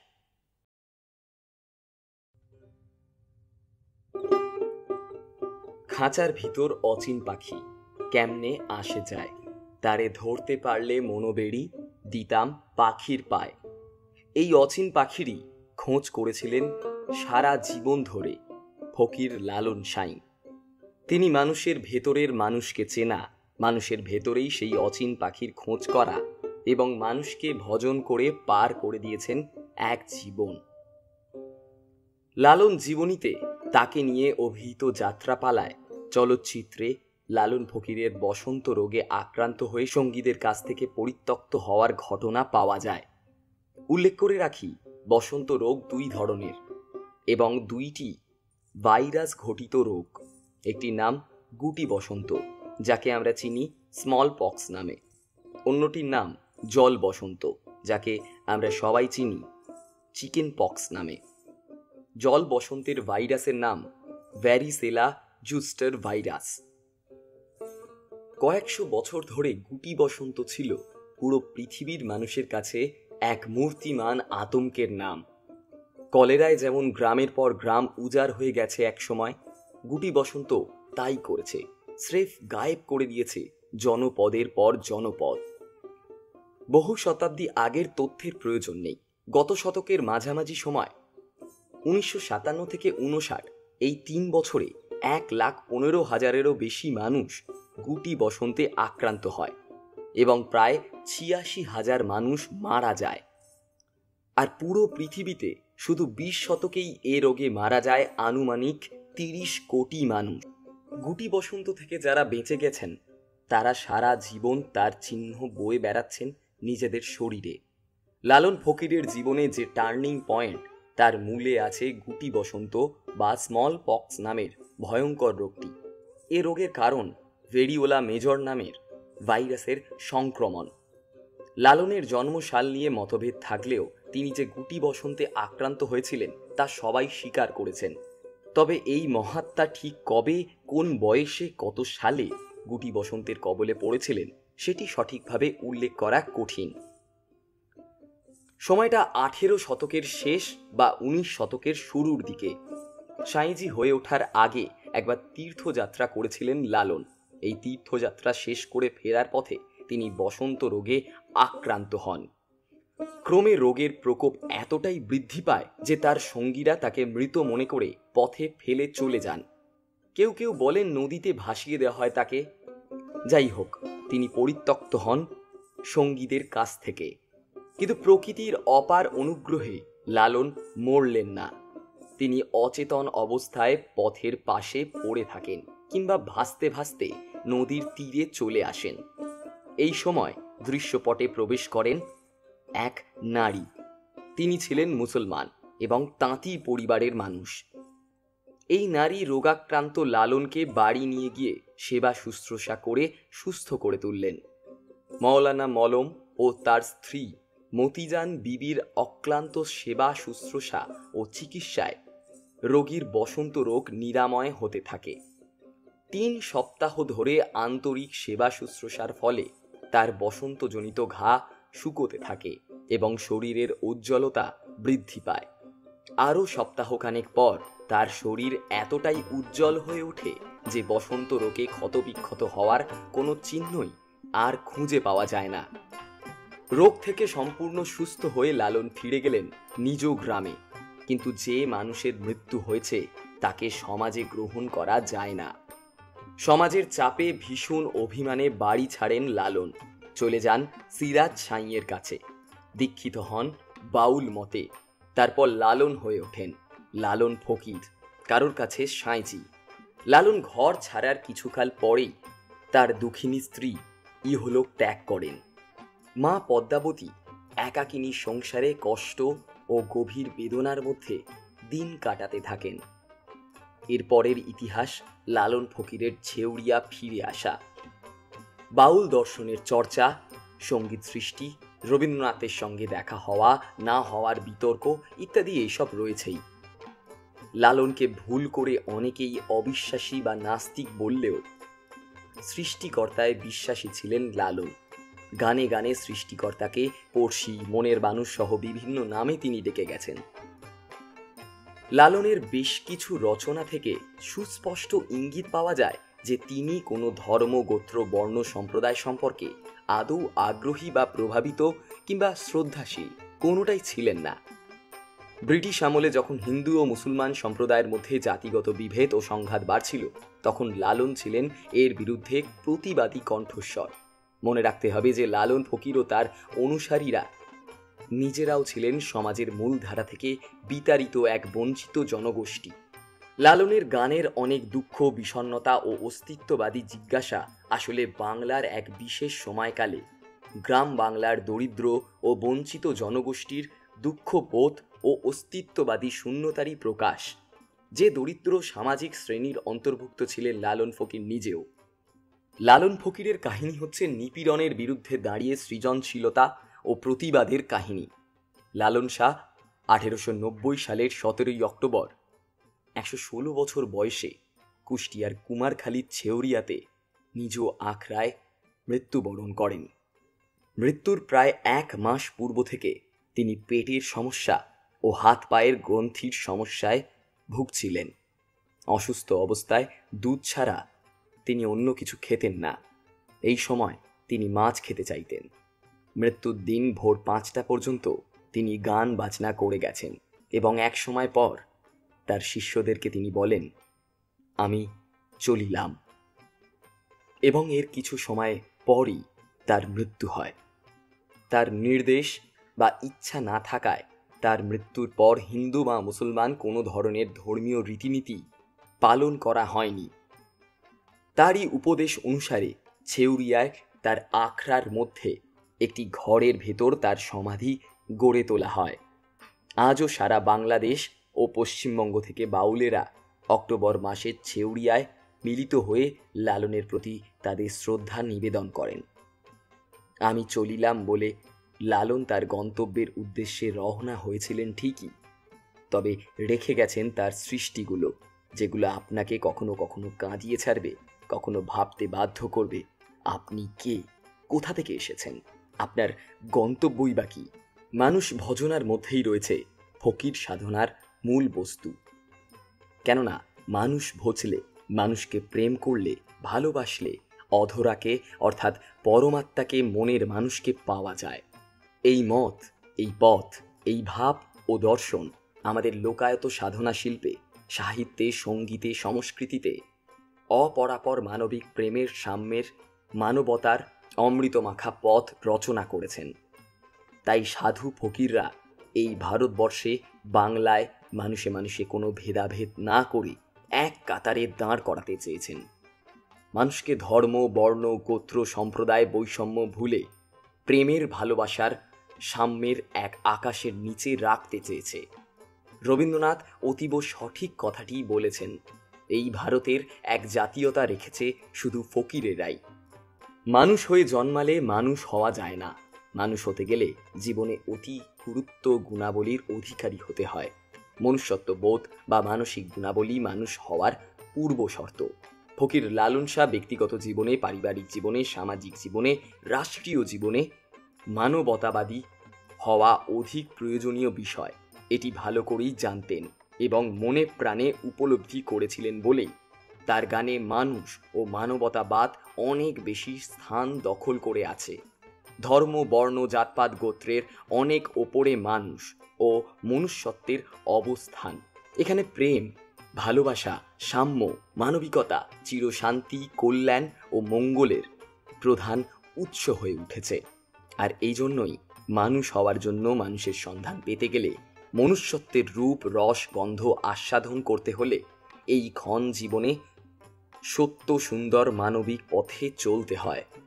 সাঁইজি বলেছেন, সত্য বল সুপথে চল, ওরে আমার মন, সত্য সুপথ না চিনিলে পাবিনে মানুষের দর্শন।